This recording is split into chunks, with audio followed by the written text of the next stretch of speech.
As mentioned, I'm a survivor of domestic violence. I've navigated the system as a survivor of domestic violence. I'm a professional that supported survivors of domestic violence. I'm a researcher who has advocated for not-for-profit organizations that have helped service survivors of domestic violence. Although each experience has been extremely eye-opening and in most cases discouraging, I think many would be shocked to learn which has been the most impactful of these experiences on my life. Before going into those, I would like to bring you into the final experience that marks my current journey, where I continue to navigate the system as a survivor.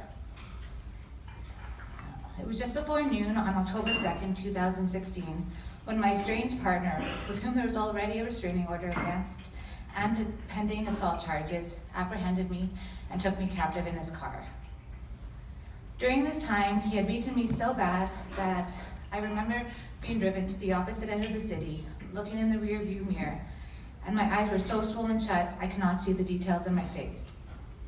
I could not talk, I could not cry, because that would just trigger him further. But I kept praying, and praying to God that someone in a car would glance over, see my condition, and call the police. But unfortunately, there was no such luck.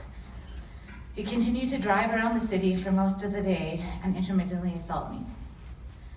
Worried for my daughter, who I was to pick up from a sleepover, I was eventually able to plea and barter with him so that I could contact her and have her make arrangements for her transportation and care.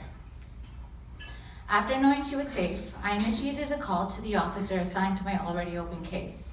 However, my estranged partner caught on before I was able to say anything, shut off the phone, and threw it out the window.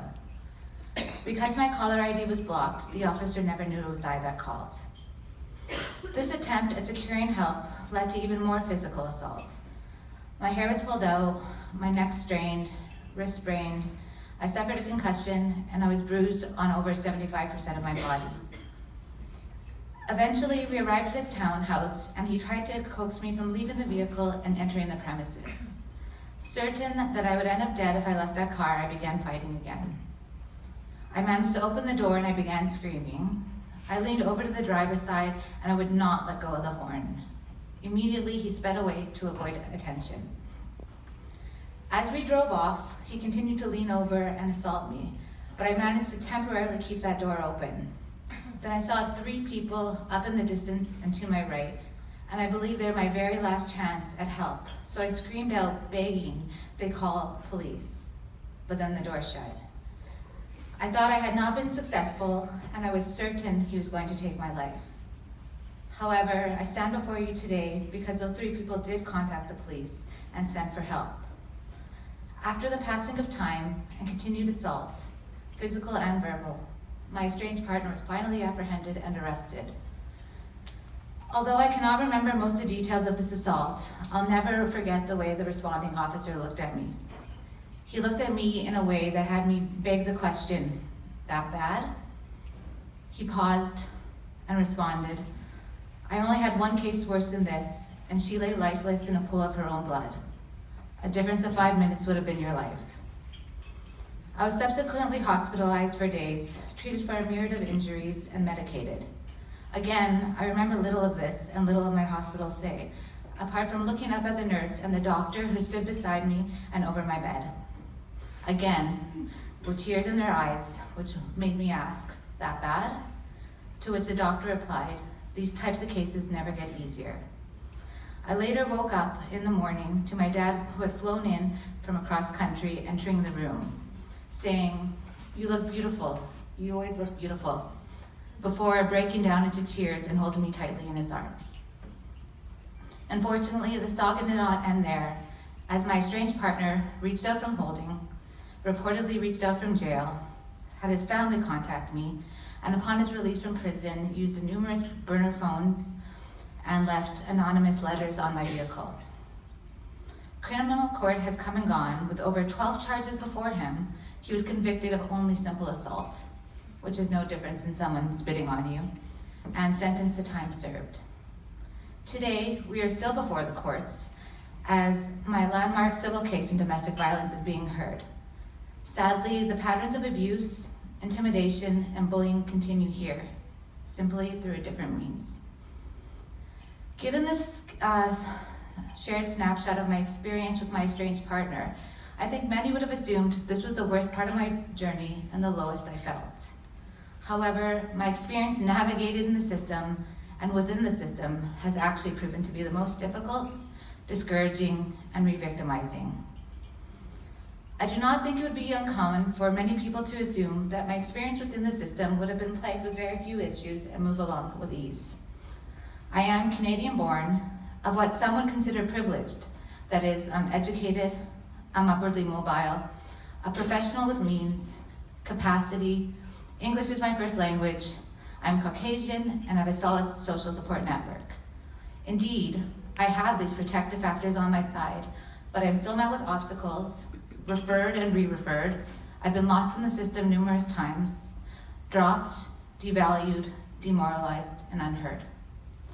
In fact, I would dare to say I feel that I've been met with less support, empathy, and compassion when compared to women in similar type situations, but of different socioeconomic status.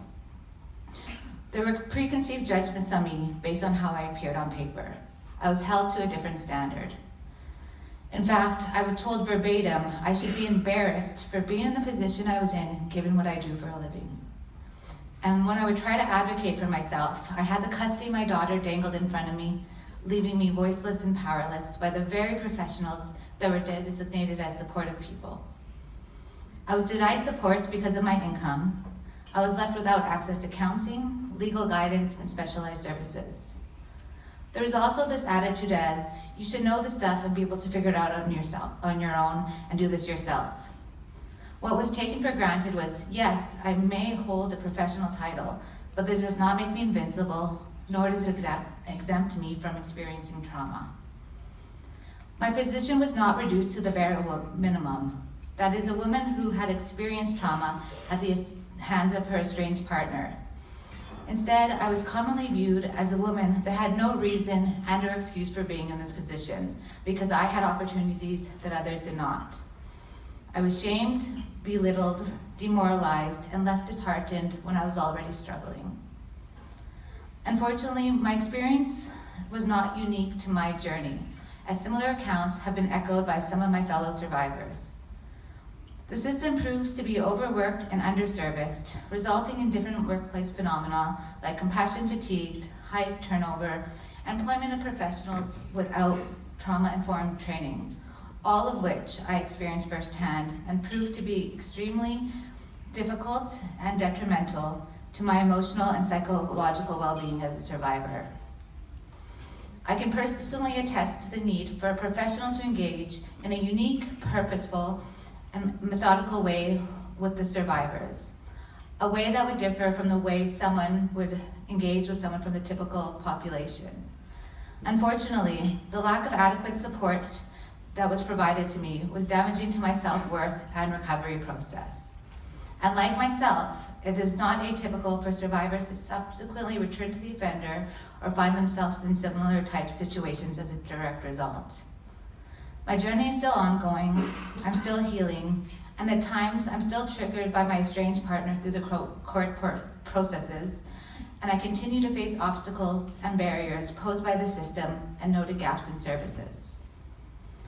But I've chosen to take an active role and not let these experiences minimize my worth, silence my voice, or defeat me.